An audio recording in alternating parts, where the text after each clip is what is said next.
Hello friends, welcome back to my channel. అందరూ ఎలా ఉన్నారండి? అందరూ బాగున్నారా? నేనైతే చాలా బాగున్నాను. మీ అందరూ కూడా బాగుండాలని ఆ అమ్మవారిని అయితే కోరుకుంటున్నానండి. అందరూ ఎలా చేసుకుంటున్నారండి దసరా? అందరికీ ముందుగా దసరా ఇంకా బతుకమ్మ శుభాకాంక్షలు అండి. ఇది మా టెంపుల్లో అమ్మవారిని అయితే ఇలా ప్రతిష్ఠించారు, చూశారు కదా.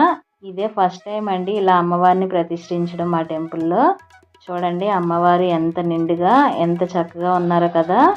లాస్ట్ ఇయర్ అయితే మేము నార్మల్గా వరలక్ష్మి వ్రతానికి ఎలా మాస్క్ పెట్టి చేస్తామో అలా అయితే అరేంజ్ చేసుకున్నాము. ఈ ఇయర్ అయితే ఇలా అమ్మవారి విగ్రహంతో అరేంజ్ చేశారండి. అమ్మవారు చూడడానికి కూడా చాలా నిండుగా ఉన్నారు కదా. అమ్మవారు ఎంత బాగున్నారో చూడండి. ఒకసారి మీతో ఈ వీడియో షేర్ చేసుకుందామని ఈ వీడియో అయితే పోస్ట్ చేస్తున్నాను. ఒకసారి అమ్మవారు మీ అందరికీ ఆయురారోగ్యాలు అష్టైశ్వర్యాలు ఇవ్వాలని కోరుకుంటున్నాను. Bye bye.